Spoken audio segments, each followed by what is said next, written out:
Talvez eu devesse começar falando sobre o que me autoriza a ministrar esse curso. Não, eu não sou médico, muito menos psiquiatra. Mas esse curso ele foi baseado em um livro que conta a história do Alencar, pior fumante que eu já conheci. Eu me achava um fumante inveterado, mas depois de eu conhecer essa história que vocês vão ouvir hoje aqui, vocês vão entender sobre o que eu estou falando. Pois estamos falando da história de um homem que passou 33 anos da vida como um fumante inveterado, que nos últimos anos de vício, quando se sentia muito nervoso, chegava a acender 100 cigarros por dia. E ele nunca, nenhum dia, ele fumava menos do que 60. Ao longo da vida, ele fez inúmeras tentativas de parar, uma vez conseguiu por 6 meses, mas continuava a subir pelas paredes, procurando ficar perto de fumantes para obter um sopro de tabaco, e ainda viajava no compartimento destinado a fumantes nos trens. Como acontece com a maioria das pessoas que fumam, parar tornou-se uma questão de saúde. Vou parar antes que aconteça comigo. Ele havia atingido o estágio em que sabia que o cigarro estava o matando. Tinha dores de cabeça constantes, agravadas por uma tosse permanente. Podia sentir o pulsar da veia que corre verticalmente na testa. E acreditava honestamente que a qualquer momento a cabeça ia explodir e morreria de hemorragia cerebral. Tudo isso incomodava, mas não impedia de fumar. Já havia chegado a um ponto em que desistir até de tentar parar. Não é que ele gostasse tanto de fumar. Em algum momento da vida, a maioria dos fumantes tem a ilusão de que gosta do cigarro. Mas esse nunca foi o caso. Sempre detestou o gosto e o cheiro, mas achava que o cigarro ajudava a relaxar. Fumar dava coragem e confiança, e ele se sentia profundamente infeliz quando tentava parar. Não conseguia visualizar uma vida alegre e divertida sem um cigarro à mão. Com o passar do tempo, sua mulher o convenceu a consultar um hipnoterapeuta. E ele foi, mesmo completamente descrente, pois naquela época ele não sabia nada sobre hipnose. Ele ficava imaginando um homem com um olhar penetrante, balançando o pêndulo diante dele. Ele tinha todas as ilusões normais que o fumante tem sobre o seu vício, menos uma. Ele sabia que ele não era uma pessoa sem força de vontade. Ele exercia controle sobre todos os outros aspectos da vida, mas os cigarros o controlavam.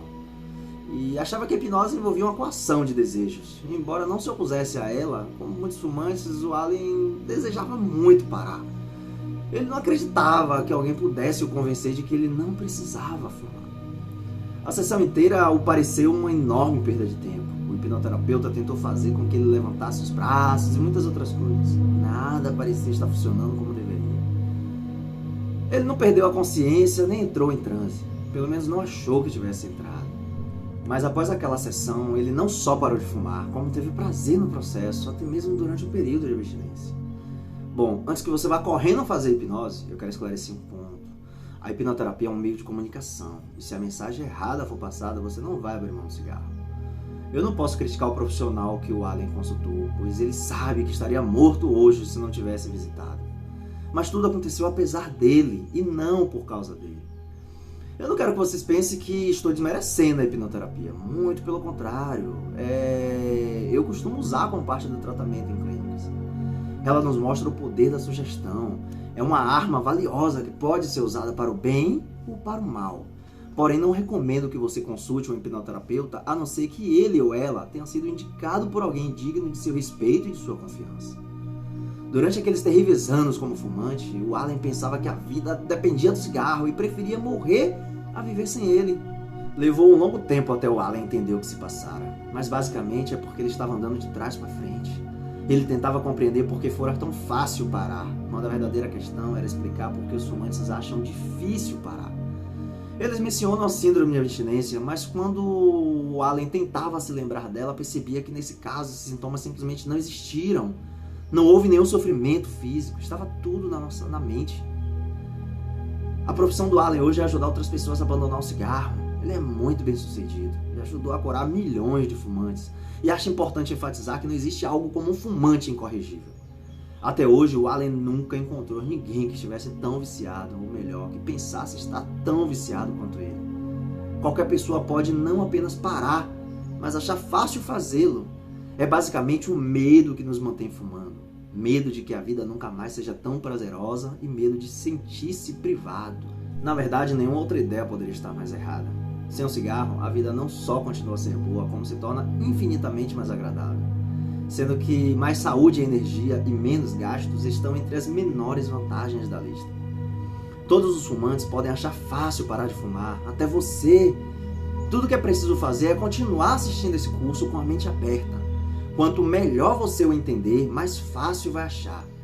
E mesmo que não entenda tudo, se seguir as instruções você não terá dificuldades. O mais importante é que você não vai passar a vida inteira correndo atrás de um cigarro ou enfrentando privações. O único mistério será porque você fumou por tanto tempo. Nesse ponto eu gostaria de fazer uma advertência. Só existem 2 fatores que o levam ao fracasso com este método. O primeiro é não seguir as instruções. Algumas pessoas ficam perturbadas pelo fato de eu ser tão dogmático em relação a certas recomendações. Por exemplo, vou lhe dizer para não tentar diminuir o número de cigarros, nem usar substitutos como os doces, gomas de mascar, etc., principalmente contendo nicotina. O motivo pelo qual sou tão dogmático é porque sei do que estou falando. Não nego que muitas pessoas conseguiram parar usando esses artifícios, mas isso não aconteceu por causa deles, e sim apesar deles. Existem pessoas que conseguem realizar posições acrobáticas de Kama Sutra, mas isso não quer dizer que essa seja a maneira mais fácil de fazer amor. Tudo que eu disser terá um objetivo: fazer com que seja fácil parar e, consequentemente, assegurar o seu sucesso. E o segundo motivo é não entender. Não aceite nada sem examinar. Questione não apenas o que eu lhe disser, mas também a sua visão do cigarro e o que a sociedade lhe ensinou sobre ele. Por exemplo, aqueles que pensam que fumar é apenas um hábito devem perguntar a si mesmo por que é tão fácil abandonar outros hábitos, alguns deles muito agradáveis, enquanto é tão difícil se livrar de um que tem um gosto horrível, custa uma fortuna e nos mata. E aqueles que pensam que gostam de fumar devem perguntar a si mesmos por que não se sentem presos a outras coisas da vida que são infinitamente melhores. Por que você precisa ter um cigarro? E por que entra em pânico se não o tiver? Por hoje é isso, pessoal. Até o próximo módulo, onde falaremos sobre o método fácil e mostrarei para vocês alguns detalhes sobre ele. Um beijo e fiquem com Deus.